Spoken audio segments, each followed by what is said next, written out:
Hi everyone, it's Margaret Manning here, and welcome to Mornings with 60andMe. Today is Friday, September the 2nd. Hope you're doing well and having a beautiful day here, getting off to a great start, and looking forward to the weekend. I always love to, get things done on the weekend that I put off during the week, and do a bit of shopping and just be out around nature. We have a beautiful lake near my house, and I love to walk around it and just people watch and just enjoy being outdoors. It's such a beautiful place, and I hope that wherever you are in this world, you're going to have a great weekend. You've got something fun planned for yourself or with family and friends. So please take care of yourself. Now, I really welcome you here today. I'm so happy that you have made the decision to join us. If you would like to get the news first, please go up to 60andme.com/mornings, and then you'll get an email when the news is released first. And there's no charge or anything. It's just a matter of letting us know how to reach you, so we can send you the news bulletin first. And also tell your friends. I mean, this is a weekend, so maybe you'll have girlfriends over, or just someone that you can reach out to and let them know about Mornings with 60andMe. This is your show, and I want to encourage you, by the way, before we start, that if there's any point in this conversation that you have a point of view or you would like to share some thoughts, go ahead. All these stories are ones that I think are important to us, so feel free to leave your comments and start a conversation. Let's just enjoy this gathering, this opportunity we have to get together. So I've got my morning tea here. This morning I am drinking cherry, my fabulous cherry. It's really a refreshing drink in the morning, and it's beautiful, bright red color, which you can't see, but it's gorgeous. So hope you've got a cup of tea or coffee. Let me bring you up to speed on what's going on in the world. So, hurricane season's getting started in Florida. Hurricane Hermine is on her way, and it was a tropical storm. It's been upgraded to a hurricane, and it's going to hit the coastal regions. Florida State has actually announced a state of emergency in 51 counties. So it's over a wide area, and they're recommending that people who are on the coast move inland until the storm passes. So I know we have lots of women in our 60andMe community in Florida. So please take care, stay safe, and let us know what's going on. Please let us know that you're okay, and we send our thoughts out to all of you. Just be safe. Now, there's some other stories here that I'll cover real quickly.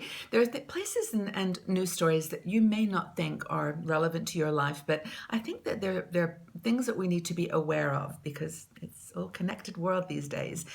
First of all, in the Ukraine, there has been a buildup of Russian troops on the Ukraine border. Now, this may just be a normal procedure, but there's so much going on in that part of the world that there is concern. And France and Germany particularly are calling out the security issues around this buildup of military force. We will see what happens. In Gabon, which used to be a French colony, they've just had an election. The current president has won again. He's actually taken over from his father, so it's one of these family inheritances, but he did win the election, and there has been huge riots. 1,000 people have been arrested, and I think 3 have been killed. So the reason that this is important is that it's meant to be a democratic country.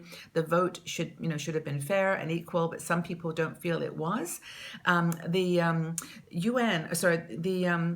French government, since they're still very heavily influenced in that area, has asked for copies of the results so that they can help out. But it's a place to watch.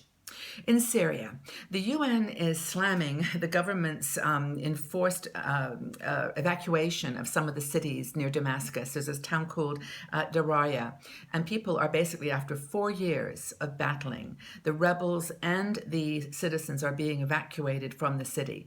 They just have no way of getting humanitarian aid in, and it's just the government is just evacuating people. And the UN is pushing back on this. It's not in their opinion, a good move to force people to leave their homes so that the battles can continue. The rebel fighters are still pushing hard in areas. There's a place called Hama and Homs. These are areas where the rebels are pushing very hard to defeat the government forces. So Syria just goes on and on. But I wanted you to know that this development. In Brazil, well, as expected, the ex-president Dilma Rousseff has filed an appeal against her impeachment.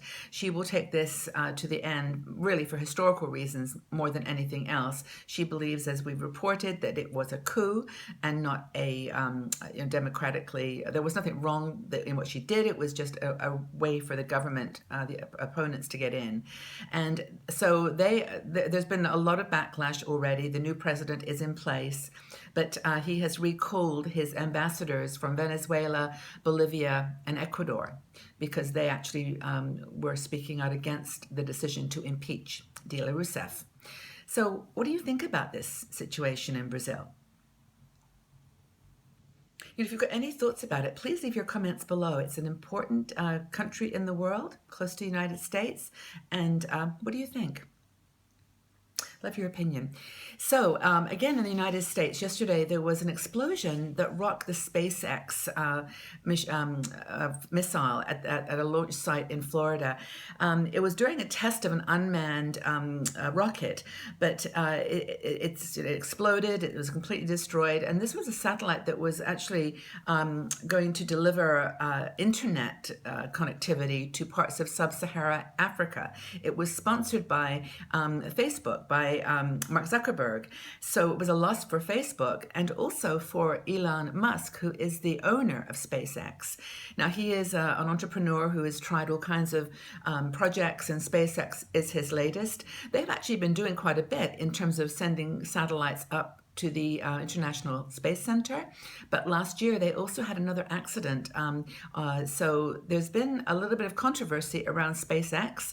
On the whole, it seems to be a safe project, but with this kind of innovation, there's going to be situations where there are failures. And this one yesterday, this explosion destroyed a rocket, which I think cost a couple of billion dollars. I don't know how much, but a lot. And they're back to square one with it. But anyway, I just wanted to report that to you. Now, a fun story. In New Zealand, I guess the phrase is it a bird? Is it a plane? No, it's a pizza. Because in New Zealand, Domino's Pizza has started a test to deliver pizza by drone. Pizza by drone. So you'll be able to phone up Domino's, order a pizza, and a little drone will fly in and land on your front lawn and deliver your pizza. And it's a test right now. They're testing it out, but it's valid, and they're having fun with it. They say soon they hope to have it in Germany and France and Australia. So order your pizza by drone. What do you think about that? Would you do that? I think it's a fun idea. But the thing that's cool is that drones are now being used in lots of different ways. There's a company called Drones for Good. I've seen a video that they've done about how to deliver a defibrillator to a person who's had a heart attack. And it's a really amazing possibility that these drones can be used to deliver important medical help.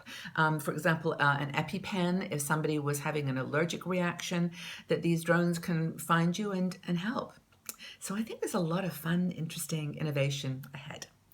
So, back to Florida for a second. I just want to report too that we've had this issue around the Zika virus, and apparently mosquitoes carrying the virus have now been found in Miami Beach. Big problem. This is the first time they found Zika mosquitoes in continental United States. So there we go. Anyway, I'd like to close with a food for thought article, something to think about, and that is about age. There's an article I was reading about, actually we've done several of them ourselves, about age being kind of relative. And sometimes we sit here and think, I wish I could go back to being, and then choose an age where maybe life was less complicated, where you were happier, maybe you were celebrating some beautiful event in your life. And you think, maybe I could go back to that stage and start again. And so, I'd just like to think about this. What are the ages for you that are kind of milestone ages? Are they times, for example, when you had your children, if you're a mother? But then think about it. Would you really want to go through all that again as a mom, as a new mom? Was it maybe a time when you got married? And maybe not such a good memory if you ended up being divorced or it ended up in an unhappy situation. So we look back at these times and we think, oh, wouldn't it be great if we could go back? But then we think, the situation maybe wasn't the way we thought from the perspective of being a 60-year-old woman. So I think that's just kind of interesting. I'd like to just get your thoughts on, if you could go back in time to a particular age, would you do it? I mean, what age was the most appealing to you? I think it's kind of interesting. And I'd like to close with a quote relative to this topic from a person called Louise Hay. Now, I know a lot of you follow Louise Hay. I've read some of her work, and I know she's very active in, talking about women and issues that we face as we get older. And she has a great quote here, and I'd like to read it. It's basically, know that you are the perfect age. Every year is special and precious, for you shall only live it once. Be comfortable with growing older. I just think that's a great quote, and I'd love your thoughts on it. If you've got a nice quote too that you'd like to share, please put it in the section below. But I think that Louise Hay really says it there, that every age is a perfect age. Right now is perfect. So have a great day, everyone. I hope that you have something fun planned for Friday and for the weekend. And again, please go up to 60andme.com/mornings and sign up to receive this news first. I'd really appreciate your support. So my question for the day is just really, is there an age that you would like to go back to?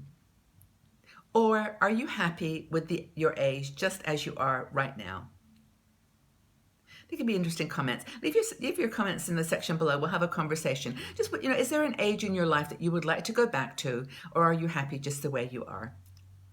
Thanks everybody for being here. Have a wonderful day, and I'll see you all again tomorrow, right here on Mornings with 60 and Me. Thanks bye-bye for now.